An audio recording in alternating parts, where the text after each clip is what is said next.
بسم اللہ الرحمن الرحیم وبہ نستعین سبحانک لا علم لنا الا ما علمتنا انک انت العلیم الحکیم الحمد للہ رب العالمین والصلاة والسلام علی سید المرسلین وعلی آلہ وصحبہ اجمعین ومن تبعہم بإحسان الی یوم الدین اعوذ باللہ من الشیطان الرجیم بسم اللہ الرحمن الرحیم اللہ لا الہ الا هو الحی القیوم لا تأخذہ سنۃ ولا نوم لہ ما فی السماوات وما فی الارض من ذا الذی یشفع عنده الا باذنہ۔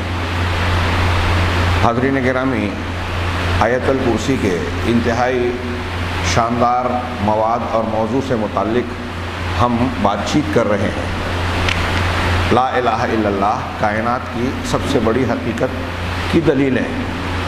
یہاں جس فقرے پر آج ہمیں گفتگو کرنی ہے، میں نے اس سے پہلے تمہیداً ذکر کیا تھا کہ آپ اور ہمارے ذہن و دماغ میں اس جملے، اس فقرے اور اس کے معنی اور مفہوم کی اہمیت کا احساس ہو۔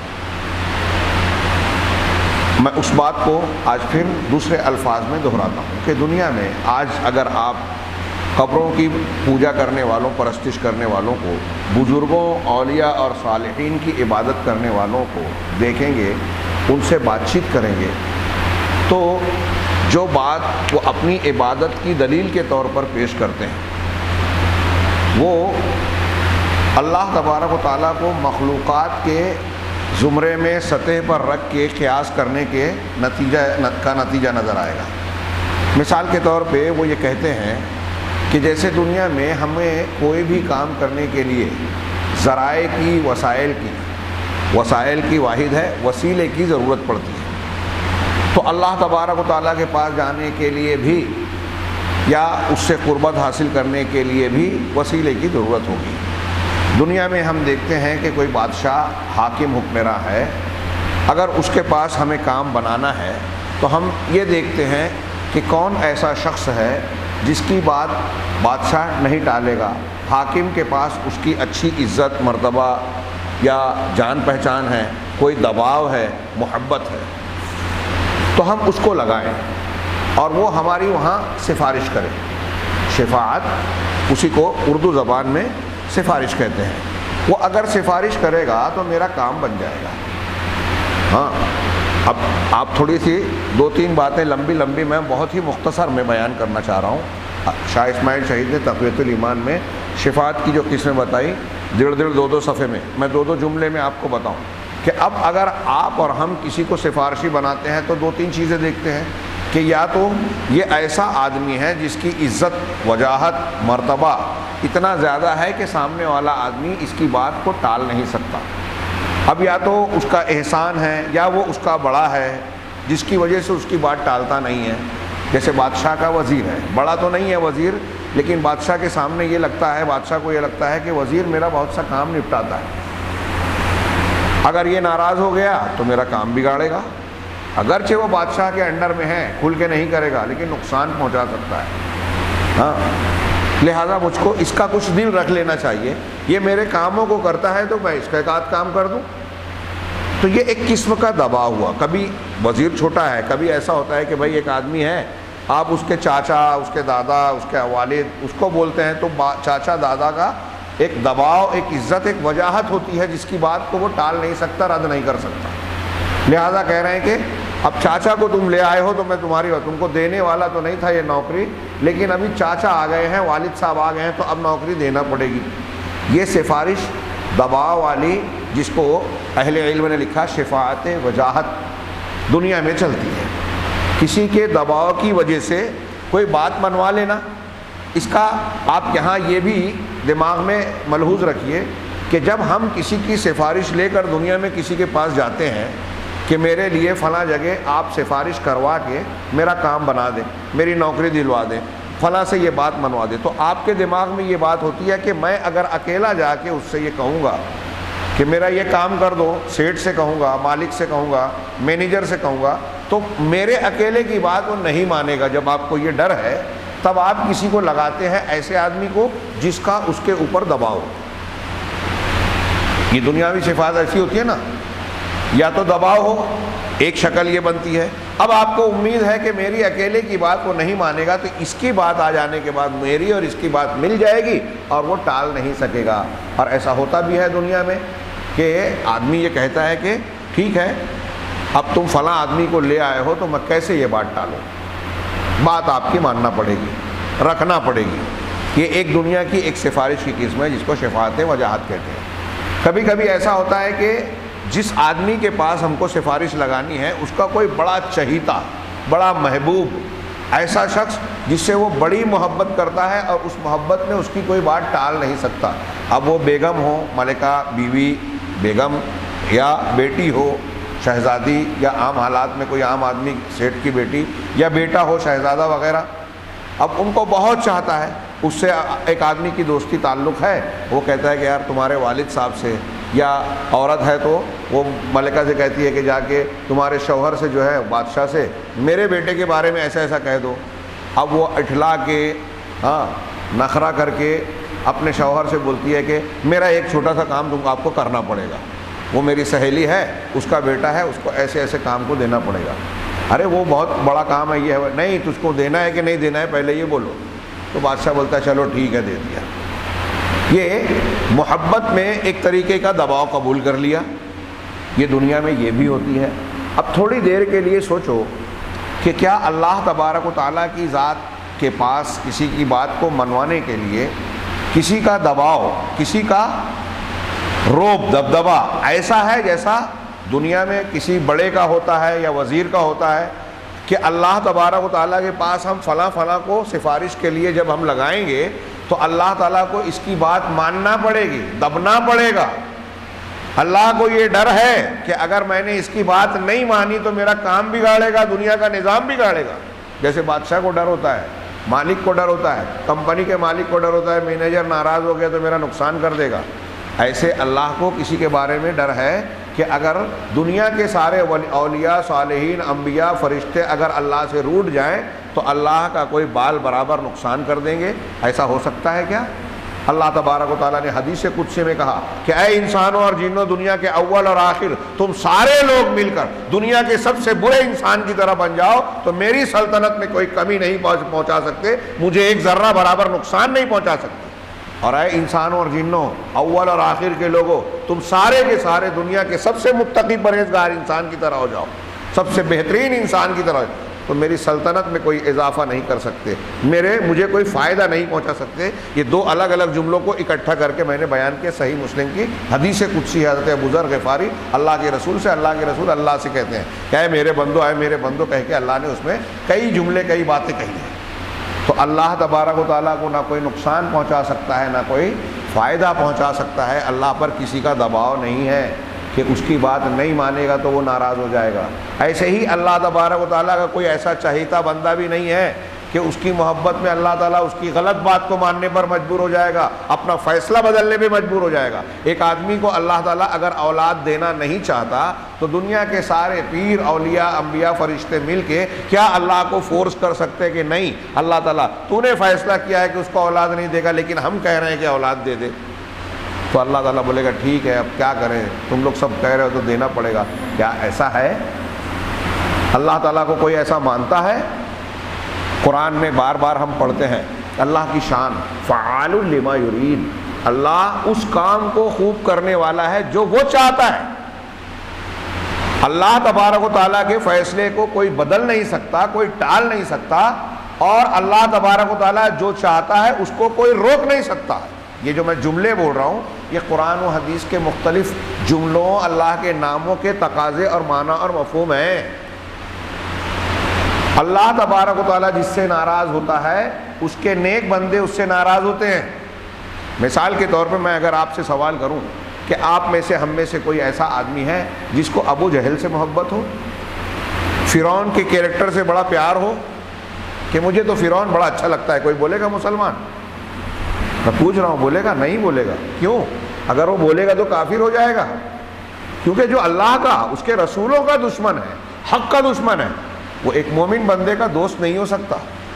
اللہ کا دشمن ہمارا دشمن. اللہ کی محبت کا یہ تقاضا ہے کہ جو اللہ کا محبوب ہو وہ ہمارا محبوب ہو جائے, جو اللہ کا مبغوض اور ناپسندیدہ ہے وہ ہمارا ناپسندیدہ ہو. یہ محبت کی تکمیل ہے, محبت کا تقاضا ہے اللہ سے محبت کا. تبت یدا ابی لہب وتب, ہم پڑھتے ہیں کہ اللہ تعالیٰ نے ابو لہب کی ہلاکت کی خبر سنائے, گویا یہ اس کے بارے میں اس کے انجام کو سنا دیا جو قیامت تک قرآن میں پڑھا جائے گا. اب یہ پڑھنے کے بعد جس آدمی کا ایمان ہے کہ میرا رب یہ کہہ رہا ہے کہ ابو لہب اور اس کی بیوی کا یہ برا انجام اور جہنمی بننے والے ہیں, کیا وہ ابو لہب سے محبت کرے گا؟ ظاہر سی بات ہے کہ نہیں. اگر ایسا کوئی کرے گا تو اللہ تبارک و تعالیٰ کا وہ دشمن ہے. اب تھوڑی دیر کے لیے اسی بات کو تھوڑا اچھے انداز میں سمجھیں کہ اگر اللہ تبارک و تعالیٰ دنیا میں یا آخرت میں کسی بندے سے ناراض ہے تو کوئی نبی کوئی پیر اس بندے کے بارے میں اللہ سے سفارش کرے گا کہ اس سے تو خوش ہو جا. دنیا میں ایک آدمی مقروض ہے, بیمار ہے, وبا کا شکار ہے, جیسے آج کورونا ہے. اللہ تبارک و تعالیٰ ایک آدمی کو بیمار کرنا چاہتا ہے, موت دینا چاہتا ہے, اولاد سے محروم رکھنا چاہتا ہے. کوئی اس پر دباؤ ڈال کر یا کوئی اس سے نخرہ کر کے محبت میں یہ منوا سکتا ہے کہ تو اپنا فیصلہ بدل دے. میں نے اس سے پہلے سورہ سبا کی وہ آیت بتائی تھی جس میں اللہ تبارک و تعالیٰ نے یہ فرمایا ہے کہ جب اللہ تبارک و تعالیٰ کسی فیصلے کا ارادہ کرتا ہے تو آسمان لرزنے لگتا ہے اور فرشتے بے ہوش ہو جاتے ہیں. فرشتے بے ہوش ہو جاتے ہیں صرف اللہ تعالیٰ جب وحی کرنے کا ارادہ کرتا ہے. اللہ کی عظمت, اس کی شان, اس کا وہ کتنی زبردست ذات ہے, غور کیجئے. صرف ارادہ کرتا ہے, جبرائیل علیہ السلام سمیت سارے فرشتے بے ہوش ہو جاتے ہیں. یہ بخاری میں ہے اور اس کی بنیاد سورہ سبا کے قرآن کی اس آیت میں حتی اذا فزع عن قلوبہم قالوا ماذا قال ربکم قالوا الحق وهو العلی الکبیر. یہاں تک کہ جب ان کے دلوں سے خوف چھٹتا ہے, ہوش آتا ہے, بے ہوشی سے ہوش میں آتے ہیں. بخاری کی روایت میں اس آیت کی گویا تفسیر ہے. تو پوچھتے ہیں, وہ حدیث میں ہے کہ سب سے پہلے حضرت جبرائیل کو ہوش آتا ہے اور پھر اس کے بعد دوسرے فرشتوں کو. جب جبرائیل علیہ السلام کو ہوش آتا ہے تو اللہ تعالیٰ ان کو اپنا حکم سناتا ہے. پھر دوسرے فرشتے جو ہوش میں آتے ہیں تو ساتویں آسمان والے فرشتے حضرت جبرائیل سے پوچھتے ہیں کہ رب نے کیا کہا, تو وہ بتاتے ہیں. تو فرشتے کہتے ہیں کہ جو اللہ نے کہا وہ حق ہے, وہ العلی الکبیر, اور وہ علی ہے, بلند ہے, الکبیر بڑا ہے. اب تھوڑی دیر کے لیے سوچئے, فرشتے کا کیسی مخلوق ہے جن کے اندر گناہ کا مادہ ہے ہی نہیں, اللہ کی نافرمانی ہے ہی نہیں, صرف فرما برداری کرتے ہیں. یفعلون ما یؤمرون, قرآن نے کہا کہ وہ کام کرتے ہیں جن کا حکم دیا جاتا ہے. ایسی مخلوق اللہ تعالیٰ کے خوف اور دہشت کا عالم ان پر یہ ہے کہ صرف اللہ جب ارادہ کرتا ہے فیصلہ سنانے کا تو ان پر بے ہوشی طاری ہو جاتی ہے. تو اب سوچئے کہ کیا ایسی کوئی بھی مخلوق ہو سکتی ہے کہ اللہ کے فیصلے پر اٹیک کرے کہ نہیں اللہ تیرا یہ فیصلہ ہے, یہ ٹھیک نہیں ہے, یہ بدل دے. ان کا حال یہ ہے کہ صرف اللہ ارادہ کرتا ہے بے ہوش ہو جاتے ہیں, اور جب ہوش آ کے اللہ کا فیصلہ سنتے بھی ہیں تو کہتے ہیں کہ جو اللہ نے فیصلہ کیا وہ حق ہے. تو جب اللہ کے فیصلوں کو حق مان رہے ہیں تو اس کو بدلوانے کی دعا کریں گے؟ دعا دور کی بات ہے, دباؤ ڈالیں گے؟ سوال ہی نہیں پیدا ہوتا نا. اے اللہ تو اپنے فلاں بندے کو جہنم میں ڈال رہا ہے, مت ڈال. اولاد نہیں دے رہا ہے, مت دے. کوئی ایسا کہہ سکتا ہے؟ سوچئے, اگر کوئی ایسا سمجھتا ہے اللہ کو تو وما قدر اللہ حق قدر, اس نے اللہ کو جانا ہی نہیں, اللہ کی قدر, اس کی عظمت, کبریائی کو پہچانا ہی نہیں. اللہ تبارک و تعالیٰ کے سامنے فرشتے ہوں, انبیاء ہوں, جب تک اجازت نہ ملے منہ نہیں کھول سکتے. میدان محشر کا نقشہ قرآن نے کئی جگہ کیا. یوم یقوم الروح والملائکۃ صفا لا یتکلمون الا من اذن له الرحمن وقال صوابا. اب یہ ایک طرف رکھیے, ابھی ہم شیخ کی بات کو شروع کرنے سے پہلے یہ میں تمہیداً کہہ رہا تھا کہ اس سفارش کے عقیدے کو لوگوں نے غلط انداز میں اللہ پر قیاس کر لیا کہ دنیا میں بادشاہ کے پاس, مالک اور سیٹھ کے پاس, کمپنی کے بڑے آدمی کے پاس, کسی سنستھا اور ادارے کے ذمہ دار کے پاس جس طریقے سے سفارش چلتی ہے, تعلقات کی بنیاد پر کام نکال لیا جاتا ہے, ایسے ہی ہم اللہ تبارک و تعالیٰ کے پاس بھی کام نکال لیں گے۔ کسی نے یہ کہا کہ انبیاء، صالحین، بزرگان دین، وہ زندہ ہو یا مردہ ہو، ان کو وسیلہ لگا کے بیچ میں ڈال کے اگر ہم بات کرنا چاہیں گے تو اللہ تبارک و تعالیٰ کے پاس ہمارا کام بن جائے گا۔ گویا سب سے پہلا گناہ ان لوگوں نے یہ کیا کہ اللہ کو دنیا کے بادشاہوں اور بڑوں پر قیاس کیا، اللہ کو قیاس کیا۔ اللہ تبارک و تعالیٰ نے ایک جگہ نہیں، قرآن میں جگہ جگہ اس کا رد کیا ہے۔ سورہ یونس کی آیت اس سلسلے کی بڑی زبردست اور واضح کرنے والی، عقلی دلیل دینے والی بھی آیت ہے۔ اللہ نے ایسے وسیلے بازوں، سفارش کے غلط عقیدے کا خیال کرنے اور قیاس کرنے والوں کا رد کرتے ہوئے کہا، ہاں وَيَعْبُدُونَ مِن دُونِ اللَّهِ مَا لَا يَنفَعُهُمْ وَلَا يَضُرُّهُمْ، یہ اللہ کو چھوڑ کر دوسروں کی، ایسے لوگوں کی عبادت کرتے ہیں جو نہ ان کو نفع پہنچا سکتے ہیں نہ نقصان پہنچا سکتے ہیں اور نہ نفع، ایسے لوگوں کی عبادت کر رہے ہیں۔ اب آگے اللہ کا جملہ بہت غور سے سنیے، رب العالمین کا فرمان کہ وَيَقُولُونَ هَؤُلَاءِ شُفَعَاؤُنَا عِندَ اللَّهِ، اور کہتے کیا ہیں، دلیل کیا دیتے ہیں کہ کیوں عبادت کر رہے ہیں ان لوگوں کی، ان بزرگوں کی قبروں پہ جا رہے ہیں، ان کو پکار رہے ہیں۔ شیخ عبد القادر جیلانی اور فلاں اور مکہ والے جو ہے لات و منات کو پکارتے تھے، وسیلے کا یہ عقیدہ تھا۔ مکہ والے لات و منات کو اللہ نہیں مانتے تھے، اللہ کے برابر نہیں مانتے تھے، ہو بہو۔ قرآن نے کہا کہ جب ان سے پوچھو کہ کیوں ان کی عبادت کرتے ہو تو کیا کہتے ہیں، ما نعبدہم الا لیقربونا الی اللہ زلفیٰ، ہم ان کی عبادت محض اس لیے کرتے ہیں کہ یہ ہمارے جو بت ہیں، یہ بزرگان دین ہیں، یہ اچھے لوگ تھے، یہ ہم کو اللہ تعالیٰ سے قریب کر دیں گے۔ اس کا مطلب اصل میں وہ اللہ کی نزدیکی اور اللہ کی قربت ہی چاہتے تھے، اللہ کو ہی مانتے تھے، اور ان کو وسیلہ اور واسطہ، بچولیہ مانتے تھے کہ یہ جب بیچ میں رہیں گے تو یہ آسانی سے اللہ کے قریب کر دیں گے۔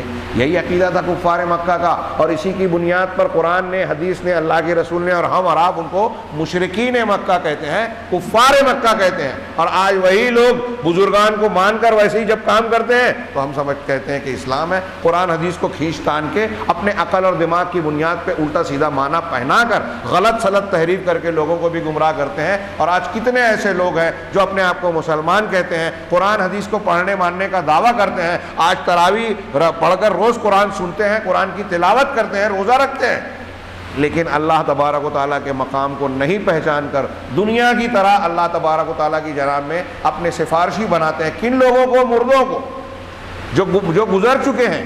اللہ کے پاس کہتے ہیں کہ ڈائریکٹ نہیں جا سکتے، لیکن ان کے پاس جانے کے لیے کوئی وسیلے کی ضرورت نہیں ہے۔ شیخ عبد القادر جیلانی کی قبر جو ہے، ہاں وہ بغداد میں ہے، یہاں ان کی سب اسٹیشن اور وہ کیا بولتے ہیں اس کے برانچز کھول لیے، ہاں مالیگاؤں میں بھی ہے، کیا بولتے اس کو،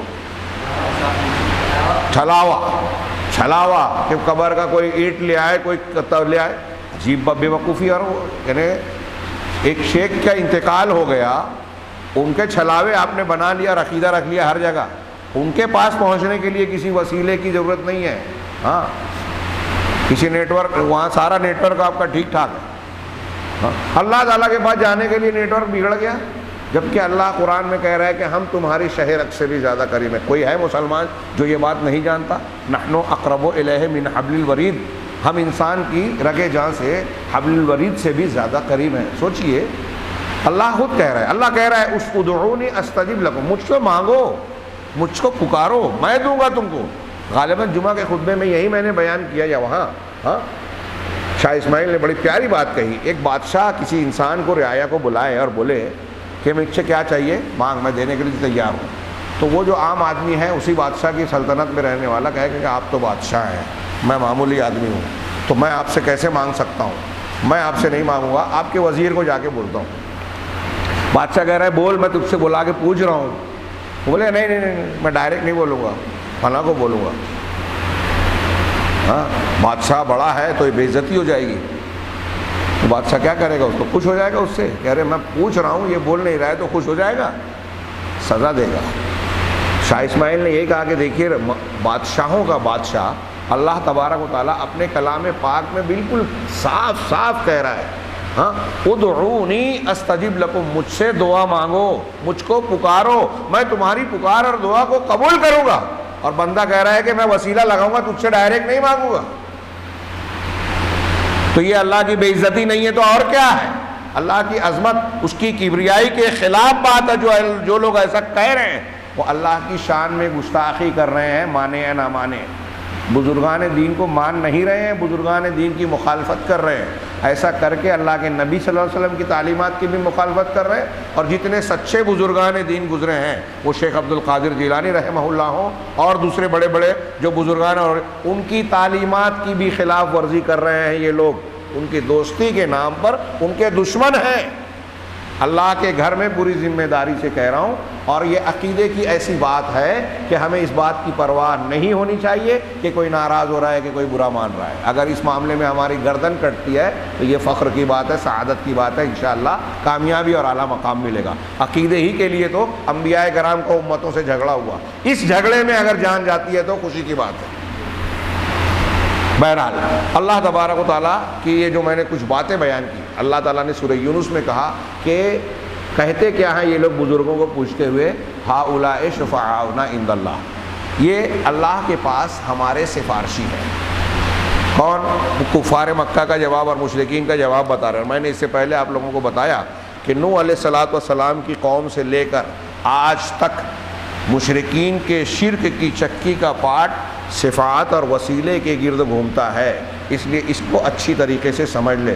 شیطان کا بڑا آزمایا ہوا آسان سا نسخہ ہے، یہ شوشہ اس طرح سے دماغ میں ڈالتا ہے کہ آدمی اس پر مطمئن رہتا ہے، شرک کرتا ہے اور سمجھتا ہے کہ میں شرک نہیں کر رہا ہوں، بزرگان دین کو اللہ سے ملا دیتا ہے اور سمجھتا ہے کہ میں ان کی عزت کر رہا ہوں اور اللہ کو بھی مان رہا ہوں، جبکہ اس کا دین، اس کا لا الہ الا اللہ تباہ ہو چکا ہوتا ہے۔ آج ہمارے ارد گرد میں ایسے بہت سارے بد نصیب مسلمان ہیں، اللہ تبارک تعالیٰ ان کو سمجھ دے اور ہماری بھی حفاظت کرے۔ ایسے بد نصیب مسلمان ہیں کہ اپنی لا الہ الا اللہ اور عقیدے کی سب سے قیمتی متاع کو انہوں نے اس طرح خراب کر دیا، توڑ پھوڑ ڈالا، اور ان کو اس بات کا احساس بھی نہیں ہے، سمجھتے ہیں کہ ہم مسلمان ہیں۔ نواقض لا الہ الا اللہ آج ہندوستان پاکستان میں پڑھنے پڑھانے کی بہت اہم چیز ہے۔ لا الہ الا اللہ کو توڑ دینے والی چیزیں، ایک آدمی لا الہ الا اللہ پڑھ بھی رہا ہے اور دوسری طرف اس کے خلاف ایسے کام بھی کرتا ہے جس سے وہ بے حیثیت ہو جاتا ہے، قرآن حدیث کی روشنی میں بے حیثیت ہو جاتا ہے۔ عرب علماء اس پر بہت زور دیتے ہیں، ہمارے ہاں اس پر توجہ ہی نہیں ہے۔ اس پر کتابیں لکھتے ہیں، اس کتاب کی تشریح لکھتے ہیں، اس کی وضاحت کرتے ہیں، مثالیں دیتے ہیں۔ ہمارے ہاں یہ ٹاپک ابھی بہت سارے لوگوں کو معلوم ہی نہیں ہوگا۔ کتنی عجیب بدقسمتی کی بات ہے، اسلام کے نام پر ہم دیندار کہلانے کا فخر اور ڈھڈورا پیٹتے ہیں اور دین کی بنیادوں سے ناواقف ہیں۔ اب یہی جو عقیدہ ہے میں پیش کر رہا تھا، جس کی بنیاد پر شرک کا کاروبار، اور دنیا میں تاریخ میں ہمیشہ شرک کا کاروبار چلتا رہا، قوم نوح سے لے کر آج تک۔ نوح علیہ السلام کی قوم کا بھی یہی معاملہ تھا نا، ود سوا یغوث یعوق نصر، سورہ نوح میں ان کا ذکر ہے، لا تذرن آلہتکم ولا تذرن ودا ولا سواع ولا یغوث ویعوق ونسرا۔ یہ قوم نوح نے کہا کہ ود سوا یغوث یعوق نصر یہ ہمارے معبود ہیں، ان کو چھوڑنا نہیں۔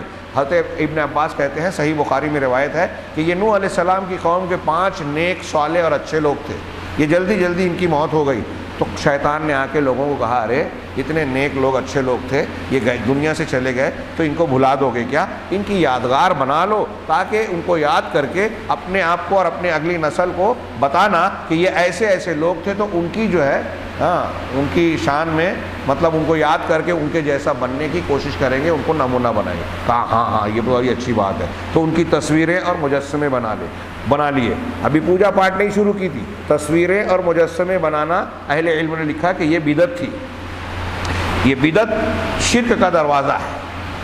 ابھی جو قوم، جس قوم نے ان کے بت تصویریں بنائی تھی، اس نے ان کو معبود بنا کر پوجا نہیں تھا، ان کے پاس علم تھا کہ یہ معبود نہیں ہے، یہ بندے تھے اور اللہ کی ہی عبادت کرتے تھے، اچھے لوگ تھے۔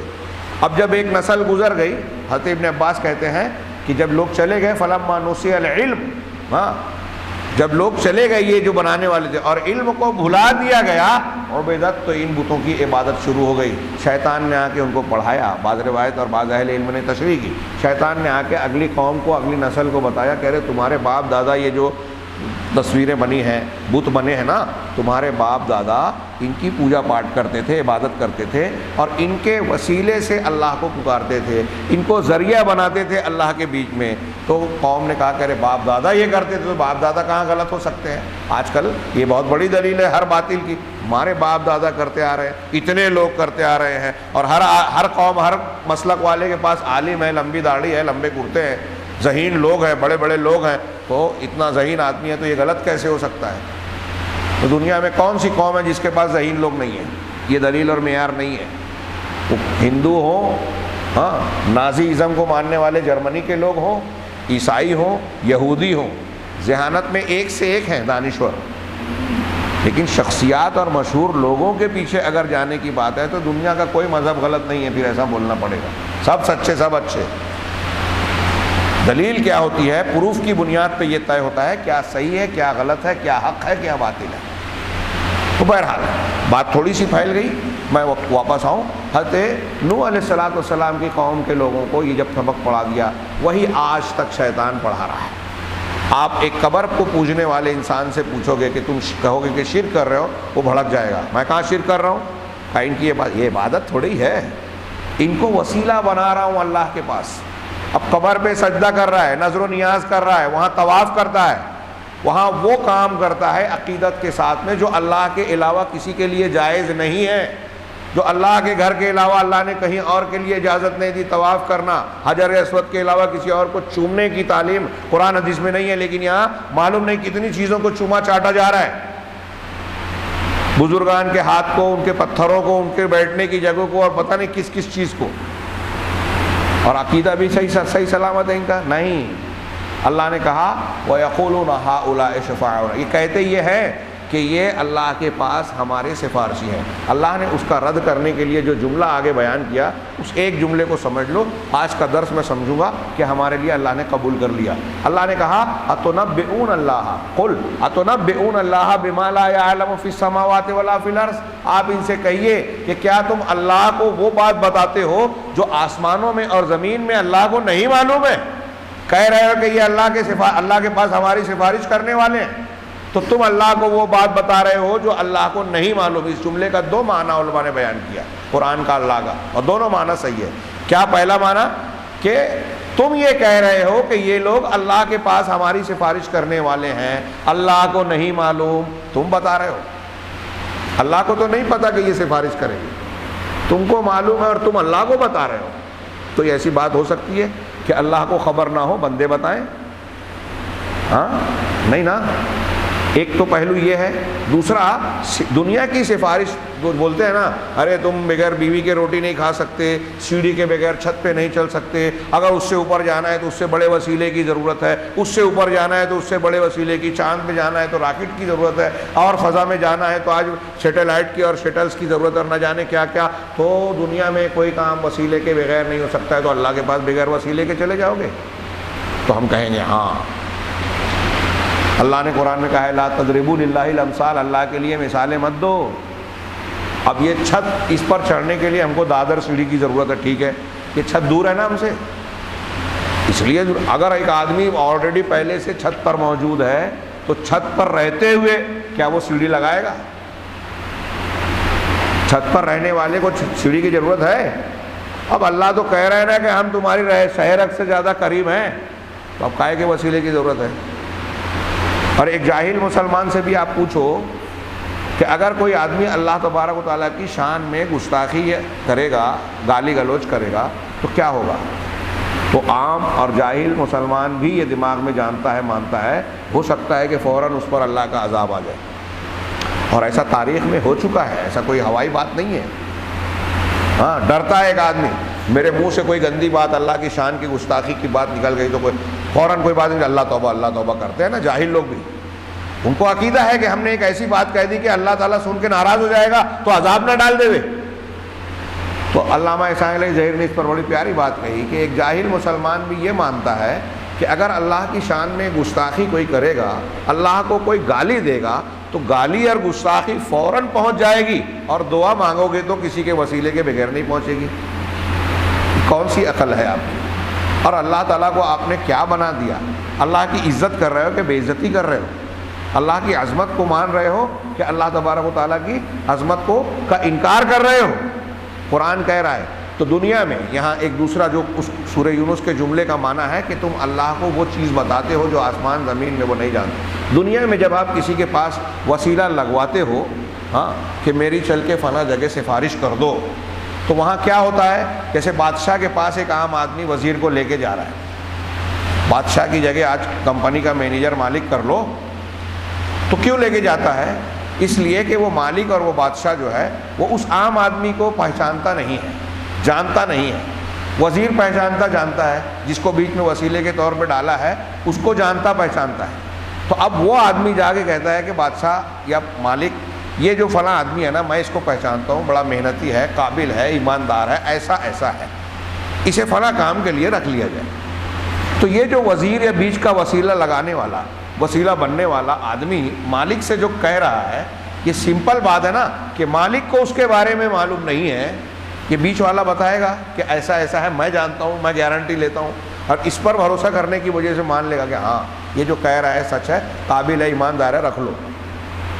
تو معلوم یہ ہوا کہ جس کے پاس وسیلہ لگایا جاتا ہے وہ ضرورت مند آدمی کی ضرورت سے، اس کی شخصیت سے، اس کے حالات سے واقف نہیں ہوتا، اس لیے اس کو وسیلے کی ضرورت ہو رہی ہے نا دنیا میں. میری بات سمجھ رہے ہیں آپ لوگ؟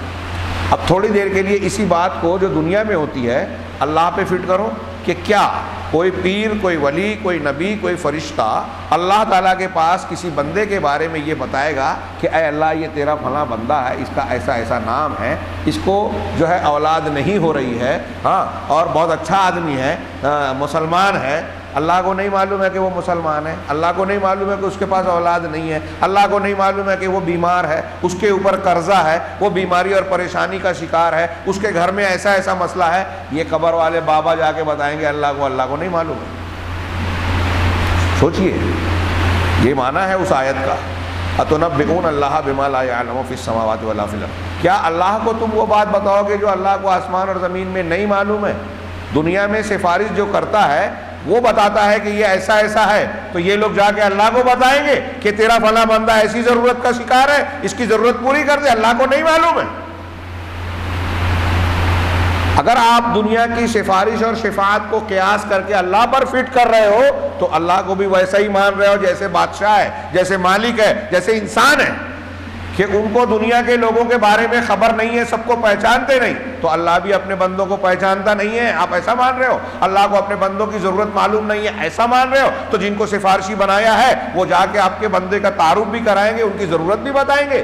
ایسا مانتے ہو کیا؟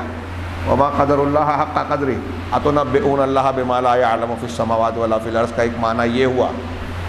تو دنیا کا جو وسیلہ ہے وہ ویسے وسیلہ اللہ کے پاس نہیں چلے گا، ویسی سفارش نہیں چلے گی. یہ اللہ کی عظمت، اس کی کبریائی، اس کی بڑائی کے خلاف ہے کہ کوئی بھی دنیا کی طرح جا کے اللہ کو بول دے کہ تو نے ایسا کیا، ایسا کر، اب بندے کو یہ دے دے، وہ دے دے. تو دنیا میں جو سفارش چلتی ہے وہ اللہ کے پاس نہیں چلے گی. دنیا میں جب کوئی سفارش کسی کی کرتا ہے، میں کسی کے پاس جا رہا ہوں کچھ مانگنے، میری بات وہ نہیں مانے گا تو میں نے آپ کو لے لیا کہ بزرگ آدمی ہے یا دباؤ ہے یا محبت ہے یا پہچان ہے، اس کو لے لو. تو اب جب آپ میرے سفارشی بن کے جا رہے ہو مانگنے، میں بھی مانگ رہا ہوں، آپ بھی مانگ رہے ہیں، تو جیسے مانگنے میں دو ہو گئے. یہ عقیدے کے علماء نے بڑا پیارا نقطہ لکھا ہے. اللہ تعالیٰ دنیا کے آدمی کے پاس جب آپ جاتے ہیں تو آپ کو لگتا ہے کہ میں اکیلا جاؤں گا تو مجھے نوکری نہیں دے گا، لیکن اس کو لے جاؤں گا تو نوکری دے دے گا. تو اب آپ ایسے ہی اللہ کو سمجھ رہے ہو کہ اللہ سے میں اگر اولاد مانگوں گا، ہاں اللہ سے اگر میں فلاں چیز مانگوں گا تو اللہ مجھے میرے اکیلے میں مانگنے پر نہیں دے گا، تو میں اس کو جب بیچ میں ڈالوں گا تو اللہ دے دے گا. اس کا مطلب کیا ہوا کہ اللہ جو چیز دینا نہیں چاہتا تھا اس کی وجہ سے اب دینے والا بن گیا. تو اللہ اپنی مرضی کا مالک ہوا کیا؟ اکیلا ہوا کیا؟ اپنے فعل میں، ارادے میں وحدہ لا شریک ہوا کیا؟ قرآن نے جو کہا فعال لما یرید، وہ کہاں رہ گیا اللہ؟ اللہ تعالیٰ اپنے فیصلوں کے کرنے میں کسی کو شریک نہیں کرتا. قرآن میں ہے جب اللہ کے رسول صلی اللہ علیہ وسلم نے بخاری کی حدیث ہے، بخاری مسلم کی، رسول اللہ صلی اللہ علیہ وسلم نے کہہ دیا تھا کہ کیف یفلح قوم شجوا نبیہم، وہ قوم کیسے فلاح پا سکتی ہے جنہوں نے اپنے نبی کو زخمی کر دیا۔ سورہ توبہ کی آیت چمک رہی ہے، اٹھائیے، دل دہل جاتا ہے سن کر پڑھ کر۔ اللہ نے اپنے رسول سید المرسلین کو خطاب کر کے کہا لیس لک من الامر شیء، آپ کا معاملے میں کوئی اختیار، دخل اور حصہ نہیں ہے۔ 14 طبق روشن ہو جاتے ہیں، سید المرسلین سے یہ کہا جا رہا ہے، ارے غیرے سے کسی سے نہیں، اور رب العالمین کہہ رہا ہے یہ اللہ کا کام ہے کہ آگے آیت کا مفہوم ہے کہ اللہ کا کام ہے یا تو اللہ تعالیٰ ان کی توبہ کو قبول کرے توبہ کی توفیق دے کر، یا اللہ تعالیٰ ان کو سزا دے، اس لیے کہ وہ ظالم تو ہیں ہی، آپ کا حق نہیں ہے۔ اسی صورت میں اور دوسری صورت، 2 جگہ پر قرآن میں ہے کہ آپ جسے چاہے ہدایت نہیں دے سکتے۔ اس سے یہ معلوم ہوا کہ اللہ کے جو اختیارات ہیں اس میں نبی پاک صلی اللہ علیہ وسلم جو کائنات میں سب سے اعلیٰ درجے کی مخلوق ہیں، اللہ کے سب سے محبوب اور قریبی بندے ہیں، انہیں بھی دخل نہیں ہے اللہ کے اختیارات میں، تو پھر دوسروں کا کیا شمار، کسی اور بزرگ اور پیر کی کیا حیثیت؟ اللہ کے نبی جناب محمد رسول اللہ صلی اللہ علیہ وسلم کا جب یہ معاملہ ہے تو میں یہ عرض کرنا چاہتا ہوں، یہ آیت الکرسی کا جو مضمون ہم نے شروع کیا، اللہ لا الہ الا ہو، اللہ اس کے سوا کوئی عبادت کے لائق ہے ہی نہیں، الحی القیوم، اس لیے کہ وہ زندہ ہے، کامل زندگی والا، نہ کوئی فنا نہ زوال نہ کوئی کمی، القیوم ہے وہ خود قائم رہنے والا، دوسری پوری کائنات کو سنبھالنے اور قائم رکھنے والا، لا تأخذہ سنۃ ولا نوم، اسے اونگ اور نیند غفلت کسی قسم کی نہیں آتی، ہاں، لہو ما فی السماوات والارض وما فی الارض، آسمان اور زمین کا جو کچھ ہے سب پر اسی کی حکمرانی ہے، سب اسی کے اختیار میں ہے، ایک ذرہ کا مالک بھی کوئی دوسرا نہیں ہے، نہ کوئی کچھ چھین سکتا ہے، نہ کوئی کسی کو دے سکتا ہے، اگر اللہ نہ چاہے کائنات کا ایک پتا بھی اس کی مشیت اور مرضی کے بغیر حرکت نہیں کر سکتا۔ لہما، اب آگے اللہ کی عظمت کا ایک نشان بتایا اسی آیت الکرسی میں، من ذا الذی یشفع عندہ الا باذنہ، کون ہے جو اللہ کے پاس سفارش کرے، شفاعت کرے مگر اس کی اجازت کے بغیر؟ یہ اللہ کی کمال عظمت ہے کہ اس کے سامنے کوئی شخص اس کی اجازت کے بغیر منہ نہیں کھول سکتا، کسی کی سفارش نہیں کر سکتا۔ دنیا میں جیسے لوگ اٹھے سٹھے آتے ہیں، ہاں چلو میں چلتا ہوں تمہارا کام فلاں کے پاس کروا دیتا ہوں، کوئی اللہ کے پاس اس طرح جا کے جرأت نہیں کر سکتا کہ اپنی طرف سے کچھ بول دے۔ شیخ کہتے ہیں کہ اللہ تعالیٰ عظیم ہے، جلیل ہے، عظمت اور جلالت والا ہے۔ آگے سورہ حشر کی اللہ تعالیٰ کی صفات اور ناموں والی آیت، عظیم آیت پیش کی، ہاں، هو اللہ الذی لا الہ الا ہو، وہ اللہ ہی ہے جس کے سوا کوئی عبادت کے لائق، کوئی معبود برحق ہے ہی نہیں۔ ہاں، کیوں نہیں ہے؟ اب یہاں جو اللہ کے ناموں سے توحید کی دلیل دی گئی ہے، ہاں، بہت پہلے میں نے اس پر ایک ایک نام پر خطبے دیے تھے نیا پورا اہل حدیث مسجد میں، ہاں، اور ان ناموں کو پڑھنے کے بعد میرا دل نہیں ہوتا کہ ایسے ہی گزر جاؤں، لیکن یہاں فی الحال موقع نہیں ہے۔ ہم اللہ کے اسماء حسنہ پر ایک مستقل دروس کا سلسلہ جاری رکھنے والے ہیں رمضان کے بعد انشاءاللہ، تو وہاں ان ناموں کی تشریحات، ایک ایک نام ایک ایک سمندر ہے اللہ کا نام، معنی اور مطلب کا، اور جیسے جیسے آپ اللہ کے ناموں کے معنی مطلب سمجھیں گے ویسے ویسے اللہ کی عظمت و کبریائی آپ کے دل میں بیٹھے گی، توحید مضبوط ہوگی، اللہ تبارک و تعالیٰ کے تعلق سے معرفت جتنی زیادہ آپ کو حاصل ہوگی اتنی اس ایمان میں آپ کو لذت ملے گی، اللہ سے قربت کا جذبہ پیدا ہوگا اور اتنا زیادہ آپ کا ایمان مضبوط ہوگا۔ اسی لیے اللہ نے قرآن میں بار بار اپنے ناموں کے ذریعے سے اپنی پہچان کروائی ہے کہ بندے اللہ کو پہچانیں، تو یہاں کہا کہ اس کے سوا کوئی معبود برحق نہیں، یہی حقیقت بیان کرنے کے لیے کیوں اللہ کے سوا کوئی معبود برحق نہیں ہے، یہاں بھی دلیلیں دی، اور اللہ کی عظمت من ذا الذی یشفع عندہ الا باذنہ کی حیثیت بھی اللہ تعالیٰ یہ صاحب کتاب ہم کو بتا رہے ہیں کہ کیوں اللہ کی شان ایسی ہے کہ اس کے سامنے کوئی شخص بغیر اس کی اجازت کے منہ نہیں کھول سکتا، کیونکہ وہ ایسا معبود برحق ہے، الملک، وہ الملک ہے، بادشاہ، دنیا کے بادشاہوں کی طرح نہیں جن کی بادشاہت عارضی ہے، ادھوری ہے، اپنی رعایا کے بھی پورے معاملے کو جانتے نہیں، سنبھال نہیں پاتے، جن کی بادشاہت بغیر وزیر کے، بغیر درباریوں کے، بغیر سپاہیوں کے چل نہیں پاتی، ہاں، اللہ تبارک و تعالیٰ اپنی بادشاہت کو قائم رکھنے کے لیے کسی کا محتاج نہیں ہے. اس کی بادشاہت کائنات کے ذرے ذرے پر ہے، اور ایک لمحے کے لیے بھی کوئی چیز اس کی مرضی کے بغیر حرکت نہیں کر سکتی. وہ غالب امر ہے، وہ القہار یعنی ساری چیزوں پر غلبہ رکھنے والا ہے. ایسا الملک ہے، اور وہ ایسا الملک ہے کہ اس کے اندر کوئی عیب نہیں ہے. اسی لیے فوراً بعد میں کہا القدوس، الملک القدوس، جو بالکل تمام عیوب سے بالکل پاک صاف. دنیا کا کوئی بھی بادشاہ عیب ہی عیب والا ہے. اللہ تعالیٰ میں کوئی عیب نہیں ہے کہ اس کو کسی کی مدد کی ضرورت پڑے. اپنی سلطنت کا کاروبار چلانے کے لیے کسی کمی کی ضرورت محسوس ہو، کسی کی مدد چاہیے، بھائی آپ فلاں چیز معلوم نہیں ہے، فلاں چیز اس کے اختیار سے کنٹرول سے باہر ہو گئی، ایسا نہیں ہے. وہ القدوس ہے، تمام عیوب سے پاک. ہاں، السلام، وہ سلام ہے. سلام کے دو معنی کیے. السالم من کل عیب، ایک معنی کہ ہر عیب سے سالم، صحیح سلامت، شرک کے عیب سے پاک، ہاں، ظلم کے عیب سے پاک، انصاف والا ہے، نیند اور اونگ کے عیب سے پاک، حی قیوم ہے. تو ہر عیب سے پاک. سلام کا ایک معنی یہ ہے. سلام کا ایک دوسرا معنی علماء نے بیان کیا، سلامتی والا ہے، یعنی کائنات میں آپ کو، ہم کو، سب کو، دنیا آخرت میں سلامتی دینے والا وہی ہے. یہ پورا السلام کا نام بھی جو ہے لمبی تشریح کا متقاضی ہے. المؤمن، امن دینے والا. المؤمن کا بھی دو معنی علماء نے کیا، علماء سلف نے. ایک امن دینے والا، اگر ہم امن چاہتے ہیں تو اللہ تبارک و تعالیٰ ہی دے گا. المؤمن اللہ کے نام کا معنی. دوسرا المؤمن کا معنی یہ ہوتا ہے کہ وہ ذات جو دنیا میں یا آخرت میں سچوں کی سچائی کو ثابت کرے دلیلیں دے کر. جو سچا ہے اللہ تعالیٰ اس کو سچا دکھاتا ہے لوگوں کے سامنے، جو جھوٹا ہے اس کو جھوٹا واضح کر دیتا ہے. وہ پہلے نہیں بعد میں ہو چاہے. ہاں، جیسے انبیاء کرام کو اللہ نے بھیجا تو اب اللہ تعالیٰ نے انبیاء کو جب سچا نبی اپنا بنایا، پیغمبر بنایا، تو ان کے سچے ہونے کی دلیلیں فراہم کی، ان کو معجزات دیے، ان کو ایسی دلیلیں دی جس کو دیکھ کر عام سے عام آدمی قوم کا یہ ماننے پر مجبور ہو کہ واقعی یہ سچے رسول ہیں، یہ جھوٹے نہیں ہیں. تو اللہ المؤمن ہے، یعنی سچوں کی سچائی کی دلیل دے کر ان کی سچائی کو ثابت کرتا ہے. المہیمن، نگراں ہے. یہ سب اس کے بادشاہ کے کام ہے کہ وہ پاک ہے، سلامتی والا ہے. امن دینے والا وہی ہے، سلامتی دینے والا وہی ہے. المہیمن، نگہبان ہے، سارے لوگوں کی نگہبانی کرتا ہے، ہر چیز کو کنٹرول کرتا ہے. العزیز، غالب ہے، ہر چیز پر اس کی قوت اور غلبہ ہے، کوئی اس کو زیر نہیں کر سکتا، پچھاڑ نہیں سکتا. اللہ کوئی فیصلہ کرنا چاہے کوئی بدلوا دے. آج ہے نا کوئی حکومت ہے امریکہ، یورپ اور فلاں، یہ سوچتا ہے کہ ہم اپنے حساب سے چالیں چل کے اپنا کام بنا لیں گے، نکال لیں گے. نہیں، کوئی کتنی بھی سازش کر لے، کیسا بھی کر لے، دکھتا ہے کہ ایسا ہو جائے گا ویسا ہو جائے گا. ابھی نیا پورے میں سورہ یوسف کے اس میں ضمن میں بات بڑی پیاری آئی کہ دیکھیے یوسف علیہ السلام کے بھائی سوچ رہے تھے کہ حضرت یوسف کو ہم نے کنویں میں ڈال دیا، اب ہمارے راستے سے ہٹ گیا، لیکن اللہ اپنے معاملے پر غالب ہے. یہ جلن حسد میں سمجھ رہے تھے کہ ہم نے ان کو ہٹا دیا، لیکن اللہ تعالیٰ کنویں میں ڈال کر ان کو تخت پر لے جا رہا تھا. لیکن یہ دنیا کے لوگوں کو سمجھ میں نہیں آتا ہے. ہم کچھ واقعات کو دیکھ کے سمجھتے ہیں کہ ارے یہ تو ہم نے اس کو گرا دیا، بدنام کر دیا، اس کے خلاف کر دی، اس کے دشمنی ہوتی ہے. لیکن وہی چیز اللہ تبارک و تعالیٰ اس بندے کے حق میں کبھی کبھی ترقی کا ذریعہ بنا دیتا ہے. وقتی طور سے مشقت تکلیف ہوتی ہے نیک لوگوں کو، اچھے لوگوں کو.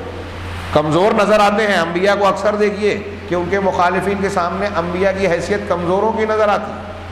ہاں، موسیٰ علیہ السلام، میں اکثر کہتا ہوں فرعون بادشاہ ہے، ساری قوت، طاقت، قوم سب ہے. موسیٰ علیہ السلام کیا ہے ان کے سامنے؟ لیکن آخر میں انجام کیا ہوا؟ پوری طاقت قوت کے ساتھ فرعون ڈوب گیا.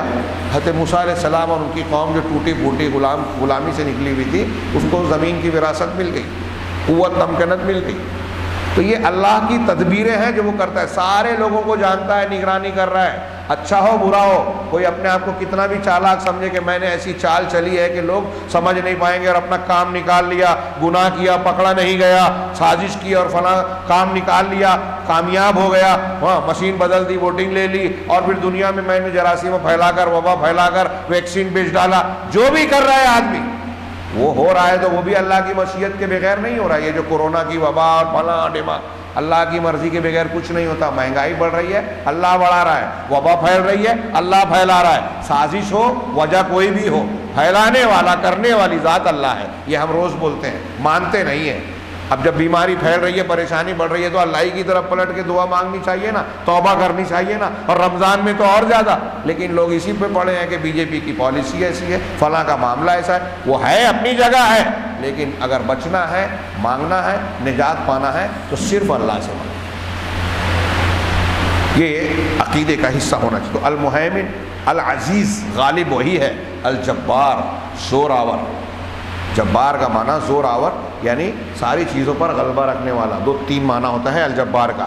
ہاں، المتکبر، بڑائیوں والا، ہاں، کبریائی والا۔ سبحان اللہ عما یشرکون، پاک ہے اللہ ان چیزوں سے جسے یہ شریک ٹھہراتے ہیں۔ اللہ کی شان یہ ہے کہ بادشاہ وہ ہے، قدوس وہ ہے، سلام، مومن، مہیمن، عزیز، جبار، ساری خوبیاں اس کے اندر ہے۔ تو دوسرے لوگوں کو اللہ کے جیسا برابر بنانے کا مطلب کیا ہے؟ اللہ اس سے پاک ہے، بلند ہے، وہ بڑا عظیم ہے۔ ہاں، وہ اللہ اور اللہ کی شان وہ ہے کہ اللہ وہ ہے الخالق البارئ المصور، کہ وہی پیدا کرنے والا ہے، پیدا کر کے ناک نقشہ بنا کر بڑھانے والا، باہر نکالنے والا، وجود دینے والا، اور پھر شکل و صورت بنانے والا وہی ہے۔ نقشہ بھی وہی بناتا ہے ماں کے پیٹ میں، پھر شکل و صورت دے کر پیدائش بھی کرتا ہے، پھر اس کے بعد ناک نقشہ بنا کر خوبصورت بنانا، بدصورت بنانا، یہ سارا کام وہی کرتا ہے۔ لہ الاسماء الحسنی، اس کے بہترین نام ہیں۔ یسبح لہ ما فی السماوات والارض، اس میں سے ایک ایک جملہ، ایک ایک لمبی لمبی تشریح کا تقاضا ہے۔ اللہ کے اسماء حسنی ہیں، کچھ لوگ اس کو بھی نہیں مانتے، اس کی تعویل کرتے ہیں، اس میں بھی گمراہیوں کا شکار ہو گئے، کسی موقع پر اس کی تشریح کریں گے۔ یسبح لہ ما فی السماوات والارض، آسمانوں اور زمین میں جو بھی ہے سب اللہ کی پاکی بیان کرتے ہیں، اس کی تسبیح کرتے ہیں۔ وہو العزیز الحکیم، اور وہ العزیز الحکیم ہے، غالب، حکمت والا ہے، غلبہ رکھتا ہے۔ تو غلبہ زور کا مطلب یہ نہیں ہے کہ اس کے اندر طاقت تو ہے، حکمت نہیں ہے، حکیم بھی ہے، حکمت و دانائی کے ساتھ اس کے فیصلے ہوتے ہیں۔ سبحانہ و تعالی، اللہ تبارک و تعالیٰ پاک اور بلند ہے، آسمانوں اور زمین کا رب ہے، الجبار، المتکبر ہے۔ لہٰذا کسی کی یہ جرت نہیں ہے کہ اللہ تبارک و تعالیٰ کے سامنے خود سے آگے بڑھ کر سفارش کر لے بغیر اس کی اجازت کے۔ ہاں، کسی کی جرت نہیں ہے کہ اللہ کے سامنے آگے بڑھے، پیش قدمی کرے، یہاں تک کہ سفارش بھی کرے۔ اللہ کے پاس سفارش ہوگی بھی تو اس کی اجازت کے ساتھ ہوگی، ہاں، اس کی اجازت کے بغیر نہیں ہوگی۔ اس کے بعد انہوں نے ایک دلیل پیش کی، لمبی حدیث کہ قیامت کے دن کا منظر دیکھیے، انبیاء کرام ہیں، لوگ ان کے پاس جا رہے ہیں اور وہ کیا کہتے ہیں۔ پھر اس حدیث کو پیش کرتے ہوئے شیخ نے درمیان میں کچھ تشریحات بھی کی جو انشاءاللہ ہم کل کے درس میں جانیں گے۔ بڑی قیمتی باتیں ہیں، دل کو دہلانے والی، ایمان کو مضبوط بنانے والی، اللہ کی تعریف اور تعارف کرنے والی، اللہ کی عظمت اور توحید کو دل میں مضبوط بنانے والی یہ باتیں ہیں۔ اس سے بڑھ کر اہمیت والی کوئی بات دین اور شریعت میں بھی نہیں ہے۔ لہٰذا میں چاہوں گا کہ اس کو پابندی کے ساتھ توجہ سے ہم سنیں۔ اللہ تبارک تعالیٰ ہمیں ان باتوں کو سمجھنے کی توفیق عطا فرمائے اور اس کے مطابق اپنی زندگی کو ڈھالنے بنانے کی توفیق دے۔ وآخر دعوانا الحمدللہ رب العالمین۔